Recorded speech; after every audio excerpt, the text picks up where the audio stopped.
رگوں پر ہاتھ پھیرتے چلے جا رہے تھے۔ واقعی میں یہ حقیقت ہے کہ ہمارے معاشرے کے اندر آج جتنی برائیاں پیدا ہوئی، علم دنیا کی وجہ سے نہیں ہوئی، علم دین کی کمی کی وجہ سے ہوئی۔ آج ہمارے گھروں کے اندر جو بھی فتنے فساد ہیں، ہمارے گلی محلوں میں جو بھی فتنے فساد ہیں، آج بیٹا اپنے باپ کے حق کو نہیں جانتا، آج بیٹی ماں کے حقوق کو ادا نہیں کر رہی، آج شوہر بیوی کے حق کو نہیں جانتا، بیوی شوہر کے حق کو نہیں جانتی۔ آخر ان ساری وجوہات کے اوپر غور کیا کہ ہمارے معاشرے میں یہ ساری برائیاں کہاں سے پیدا ہو رہی ہے، تو پتہ یہ چلا دنیاوی تعلیم کو تو ہم نے بڑے اچھے ڈھنگ سے پکڑ لیا، لیکن جس تعلیم کے اندر ہماری تمام دینی دنیاوی مسائل کے حل رکھے تھے، اس تعلیم کو ہم نے ترک کر دیا۔ اگر آج واقعی میں ہمارے اندر علم دین کی تعلیم ہو تو حقیقت کہتا ہوں کہ ہمارے جو روزمرہ کے معاملات ہیں، جو روزمرہ کے اختلافات ہیں، جو روزمرہ کے لڑائی جھگڑے آج ہمارے گھروں میں ہو رہے، جو ایک دوسرے کے حقوق تلفی ہم کرتے ہوئے نظر آ رہے ہیں، اگر علم دین ہمارے اندر ہوگا تو ہم ایک دوسرے کی حقوق تلفی نہیں کریں گے بلکہ ایک دوسرے کے حق ادا کرتے ہوئے نظر آئیں گے۔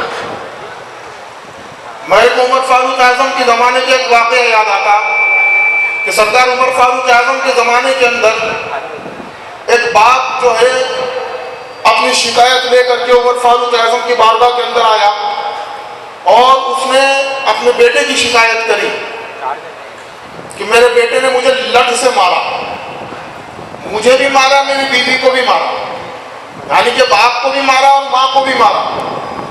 عمر فاروق اعظم کو چاہیے تھا کہ فوراً سزا سنا دیتے، لیکن سزا نہیں سنائی۔ انہوں نے کہا کہ اس کے بیٹے کو بلایا جائے۔ اس کے بیٹے کو عمر فاروق اعظم کی بارگاہ کے اندر پیش کیا گیا۔ عمر فاروق اعظم نے پوچھا کہ بھائی تیرا باپ جو ہے تیری شکایت لے کر کے آیا کہ تو نے اسے مارا اور اپنی ماں کو بھی مارا، تو کیا یہ حقیقت ہے؟ بیٹے نے بڑی اچھے انداز سے جواب دیا بارگاہ عمر فاروق اعظم کی کہ ہاں خلیفۃ المسلمین کے میں نے مارا، میرے باپ کے بھی لٹ دیا، میری ماں کے بھی لٹ دیا۔ پھر تو عمر فاروق اعظم کو سزا سنا دینی چاہیے تھی، لیکن سزا نہیں سنائی۔ اس سے وجہ پوچھی مارا کیوں، مارا کیوں؟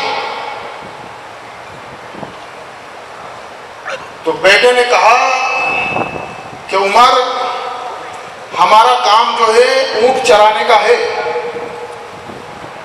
اور جب میں اپنے باپ کے ساتھ اونٹ چرانے جاتا ہوں تو میں نے جنگل میں دیکھا جب دو اونٹ آپس میں لڑتے ہیں تو میرا باپ اسے لٹ مار کے دونوں کو الگ کر دیتا ہے، ایک لٹ ایک اونٹ کے دیتا ہے، ایک لٹ دوسرے اونٹ کے دیتا ہے، دونوں کو الگ کر دیتا ہے، تو لڑنا بند کر دیتے ہیں۔ تو عمر فاروق اعظم نے کہا کہ اس سے کیا تعلق، اونٹ کا تیرے ماں باپ سے کیا تعلق ہے؟ تو بچے نے بڑے پیارے انداز سے جواب دیا اونٹ کا میرے ماں باپ سے تعلق نہیں ہے، لیکن اونٹ کی لڑائی کا میرے ماں باپ سے تعلق ہے۔ کہا کیسے؟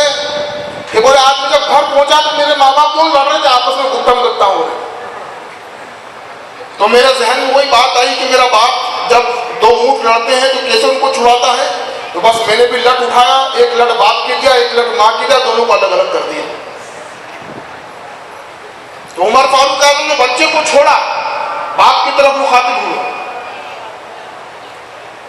کہ تو ایمان لے کر کے آیا، کیا تو نے اپنے بچے کو دین کی تعلیم دی؟ تو باپ نے کہا کہ عمر ہم تو غریب ہیں، گاؤں کے بدو ہیں اور جانور چلانے والے ہیں، صبح اٹھتے ہیں اپنے جانور لیتے ہیں اور جنگل چلے جاتے ہیں، شام پڑ جاتے ہیں، کھاتے ہیں اور سو جاتے ہیں، یہ ہماری زندگانی ہے۔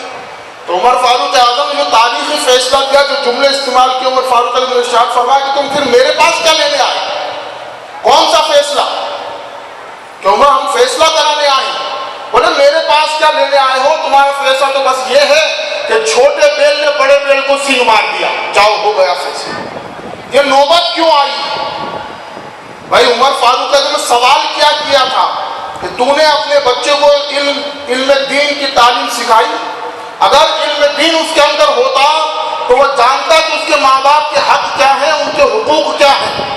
یہاں صرف علم دین کا تعلق ماں باپ کے حقوق سے نہیں ہے، بلکہ ہماری پوری زندگانی کے معاملات سے علم دین کا گہرا تعلق ہے۔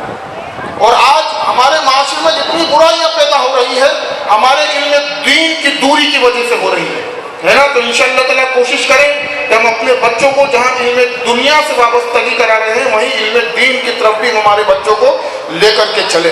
آئیے وہ مشہور مداح رسول جس کو ہم نے آج کی محفل کے لیے مدعو کیا، میری مراد جناب انور اطاری صاحب سے ہے اور انہوں کے اسٹیج ہیں.